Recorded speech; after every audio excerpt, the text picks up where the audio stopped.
بسم اللہ الرحمن الرحیم۔ چند سال گزرے، ایک کسان گنگا کنارے ایک چھوٹے سے قصبے میں آباد تھا۔ اس غریب کے پاس ایک گائے تھی۔ ایک وقت ایسا سخت آیا کہ گائے کے کھانے کے واسطے ایک تنکا تک میسر نہ تھا۔ کسان کو سخت افسوس ہوا کہ اگر گائے مر گئی تو کیوں کر زندگی بسر ہوگی، پھر اتنا بھی سہارا میسر نہ ہوگا کہ ہم دودھ پی کر دم کو تھام لیں۔ کچھ دیر ساری تدابیر کرنے کے بعد اسے صرف ایک راستہ سمجھ میں آیا کہ کسی ہمسائے کے گھر میں وہاں سے گھاس کو چرا لے یا پھر وہ اپنی گائے کو کھو دے۔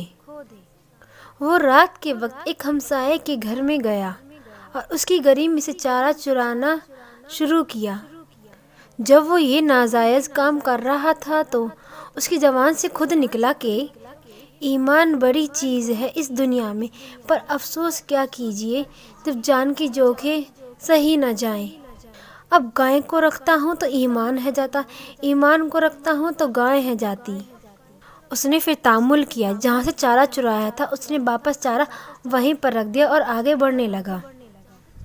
اس نے پھر کہا اپنے آپ سے، ایمان سلامت ہے تو اس خدا سے، مرتی ہے گائے تو مر جائے بلا سے۔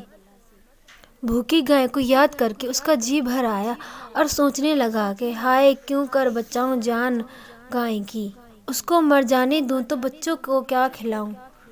یہ سوچ کر پھر وہ گری میں سے چارہ نکالنے لگا اور مستعد ہو کر بوجھ سر پر رکھنے کے لیے جھکا۔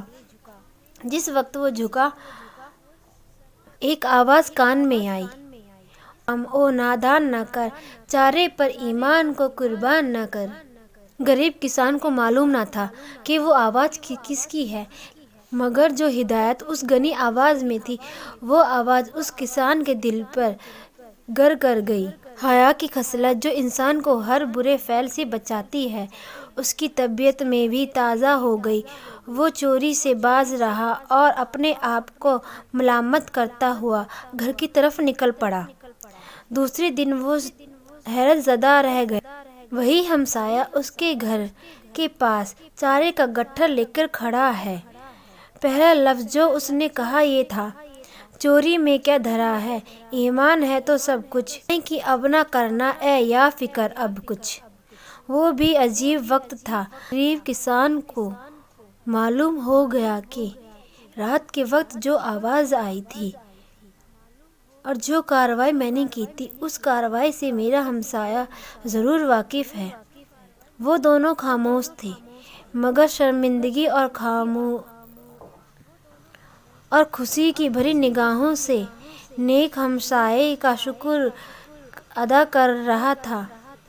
اتفاق یوں ہوا کہ رات کو اس کا ہمسایہ اپنے کھیت پر موجود تھا اور ایک پوشیدہ جگہ میں بیٹھ کر سارا ماجرا دیکھتا رہا۔ وہ غنی آواز سے ہمسائے کی آواز تھی، اگرچہ ممکن تھا کہ وہ اس وقت اپنے وہاں ہونے کو ظاہر کرتا، مگر اس نے یہ نہیں کیا۔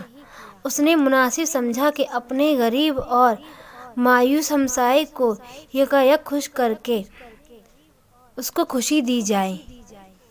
ہمیں کبھی بھی برے کاموں میں نہیں پھنسنا چاہیے اور ہمیں اللہ پر ہمیشہ یقین رکھنا چاہیے۔ اللہ حافظ۔